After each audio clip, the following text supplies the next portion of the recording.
Well, David Peters, thank you so much for being here with us today. You are the owner and the co-founder of Ten Boom Coffee Roasters, the namesake there, of course, being Corrie Ten Boom. So tell us a little bit about why you decided, really right at a year ago, to launch a coffee company in the midst of everything going on with Israel. One of your business partners, your main business partner, is a Jewish business. You obviously had no idea that October 7th was coming, but, a little bit about the origin story. Yeah, man, that's a great question. And so it really, for us, has just been a faith-filled journey. We were not looking to start a business, yet alone start a coffee company at the time in life where we were at when we started everything. But it was honestly just one day I was just driving out to our family farm to ride our horse and just had just this vision from God of it started off with a cafe in Jerusalem where Jews, Christians, and Arabs can all come together and conversate.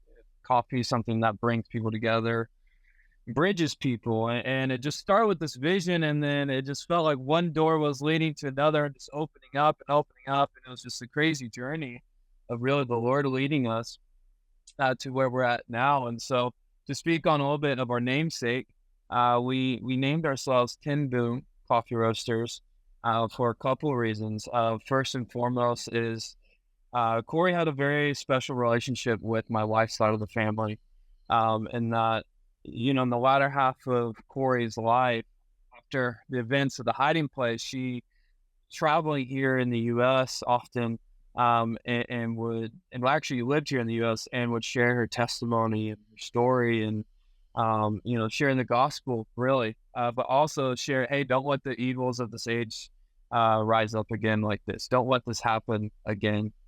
Um, and so in the part of her latter half of her life, she became a part of my wife's family, our mama Fran and our papa Mike. They actually met where I'm sitting right now, down here in Destin, Florida. Corey called it her Emerald Coast hiding place. There was a sweet little article out there a friend of ours wrote of kind of Corey coming down here in the Emerald Coast, and just became an integral part of my wife's family. And so we grew up calling her grandmother Corey, and she passed down a lot of her, little trinkets and possessions. But for us, we really felt her legacy. And so when we had this grand vision of using coffee to connect people, specifically Jews, Christians, and Arabs, and this overall mission, we felt the name Ten Boom was just a perfect fit for that. This is a way in which we can continue to honor and share that legacy in our world today, and also see a new generation of Ten Booms. And so we went with that, and we really thought it was just a key piece of the values we want to stand for and bring forth to within our coffee and within our company. Um, and it ended up being a perfect fit. And then later ended up being a perfect fit too, because now we are a Christian company working with a Jewish company based in Israel. And it was just really just the Lord, when we look back, just really the Lord orchestrating all this together, weaving it together. And it was 2 years of all this before we even launched, before we even had our first bag of coffee, of connecting, building foundations, and a lot of it too, reaching out to people who are integral in Corey's life, because we wanted to honor her life. We understand in the namesake, we really want to honor it. So we spent a lot of time building relationships with people who also were part of Corey's life outside of our family. Yeah. We're obviously it's no secret Israel has been under attack since October 7th when Hamas first launched an attack against the Jewish state. But something that's been on the rise even before October 7th was and has been anti-Semitism. That still is an issue. It's become obviously even more of an issue here at home in the United States since the October 7th attack. Talk a little bit as a Christian organization. What is it like partnering with a Jewish organization in Israel? And why is it important to forge those relationships now? Yeah, man, it's tough in a lot of ways, especially in my generation. I'm in my mid 20s, and so this younger generation, a lot of Christians don't understand. They don't understand why we should care about Israel. They don't understand our Hebraic roots as Christians, and there's a lot of just confusion out there, is what we've realized. And also, too, we started this before October 7th happened, when everything was blown up. Anti-Semitism had been increasing, and we had visited Israel and played our roles and just wanted to build relationships with our Jewish brothers and sisters. But we built all this and started all this before all that happened. And so when October 7th broke out, and really these past couple months since, we've realized even more, okay, we were built for such a time as this. Like, God obviously is orchestrating all this for a reason. And so a part of our mission and our goal is, we say we want to see a new generation of Ten Booms stand up. And who were the Ten Booms? They were family who welcomed anybody into their home. They were a family who stood unwavering against the evils of the age, but also proclaimed the gospel. And that is our hearts, and that's really the position we're taking. And we went and visited Israel early January this year and got to visit the kibbutzes that were attacked.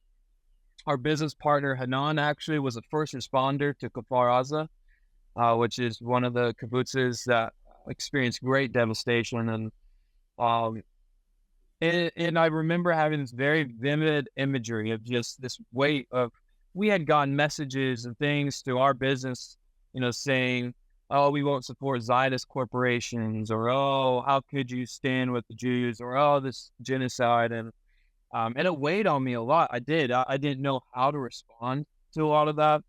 And then we went on this trip, and I remember looking out in Kfar Aza, and to the left, you see these communities that were just obliterated, just horrifying what you see. And then you look into Gaza, and you would have smelled the gun smoke from where we're at, and you see the explosions, and you hear the bullets being fired, and there was great devastation over there. And man, I just boiled down, and I had so much tension, like, God, how do I respond as a Christian?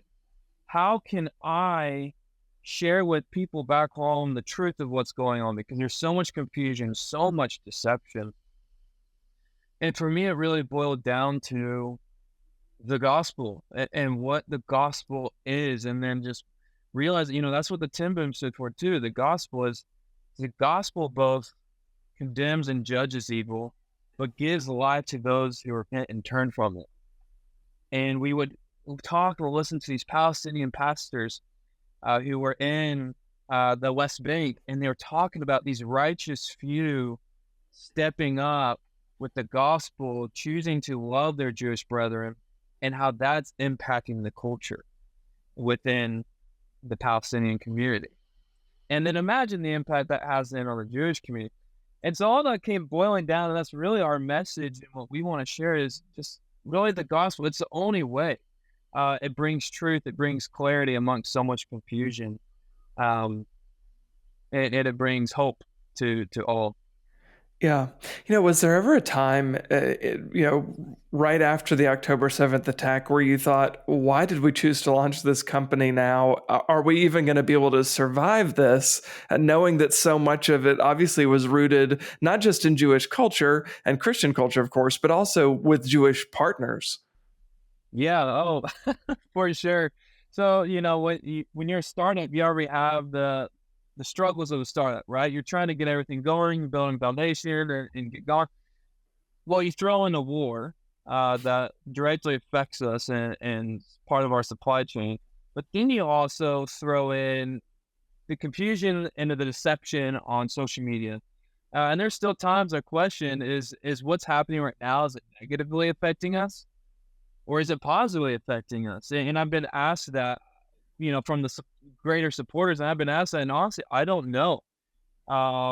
Because we are still such a startup, it's really hard to gauge really what is. But really, ultimately, I think it's been a great learning experience for me and our team. And I think it's also shown us, too, greater why we were here and why this vision was created. Because, again, it's been the Lord one step at a time of how do we respond? What's the message we share? But yeah, we we were not expecting this to happen. It it was kind of funny actually. Thank God everyone was okay. But when Iran started sending the missiles over, we've been in the process of bringing in a new roaster to our facilities here. It's an Israeli roaster. And when I saw that happening, I was like, God, please no. Like, protect the people, but also like we're trying to get this next phase in too and grow with our partners here. And I was like, golly, can't like please just stop. Um, and so it's definitely been interesting to navigate. Um, was not expecting it, but again, it's I think grown us a lot, humbled us a lot, and most beautifully, it's forced us to lean on the Lord even more. Yeah. You've said looking back, you can see how God had his hand in different aspects of this business coming together, and even in the partnerships that you've forged with your Jewish business partner. Talk a little bit about how you've learned to lean on, and this is probably something that you're still in the process of learning, but learning to trust in the Lord and hand it over to God. So, like at the end of the day, this is your company, this is your mission. How can we be wise stewards of the opportunity that's been put in front of us? Yeah, man, it comes with being just surrounded by a lot of great people, other Christian entrepreneurs, on reading books as well of those who've done it before, and really that's it. Of realizing of God, I'm just a steward of this. I don't own this. I don't own all whatever money comes in or out or through this. I'm just a steward of whatever you bless and whatever you put on it. And for us, it's been a very humbling journey because it has been just one step at a time. We literally started with nothing and are just continuing to slowly grow. And so even that has been a journey where it forces me to come on my knees and like, Lord, this is yours. I cannot do this without you. Even when we got connected to our business partners in Israel, um, we were searching for a way for our coffee to be connected to Israel somehow, our product itself to share the story. And I said out loud, like, God, I'll be a miracle for there to be a connection there. Well, God's amazing. And he brought that miracle, and we connected with our now business partner and friends at Agro Cafe and Anon and his team. And it was just a perfect moment of where we built that relationship. And so really, there are days in which it's hard, but God has been faithful through it all. And I can't do anything without it. So, how did that connection even come about? You said it was a miraculous connection. What was it that sparked the connection between you and your Jewish business partner? Yeah, so we have a dear friend. He owns a company here in the U.S. called Israeli Good Wine, and so they import wine from Israel. You should check them out; they're amazing. Um, and he had been just traveling throughout the land, visiting the different vineyards, and stopped at this gas station in the Ella Valley.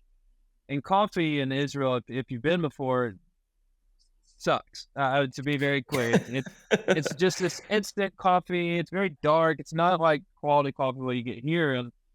And well, he stopped at this gas station. This man was roasting coffee, and he's like, "This is the best coffee I've ever had," and it's been by far the best coffee I've ever had here in Israel.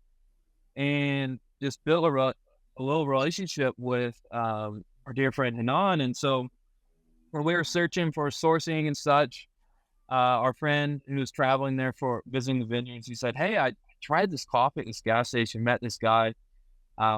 He's a cool guy in Israel who does coffee. You should just connect with him." I was like, all right. I had no leads. And I actually almost didn't jump on the call either because I was just like, it's probably just another guy who does coffee. You have thousands of them around the world.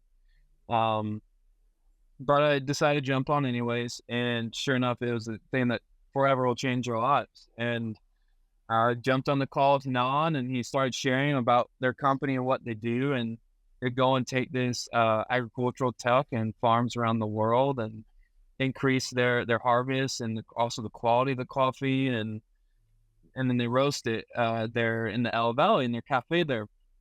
And he was saying we were looking to grow in the U.S., but we don't have the bandwidth. We don't have a good base there. And then that's where I just came in. I was like, hey, this is our mission. These are our values. This is what we're doing. I shared about the Ten Booms and our faith values and what we want to do. And I'll never forget it. And on goes like, David.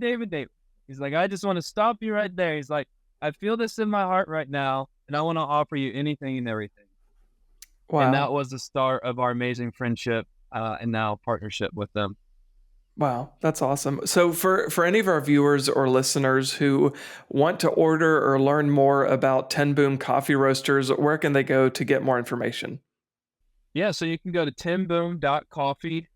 You can order a fresh bag, have it sent directly to your house. And you can also follow us on social media. You can order directly on Facebook, Instagram, whatever. Our goal is we want to provide you fresh coffee directly in your home. Awesome. Well, David Peters, thank you so much for taking some time. We appreciate it. Thank you.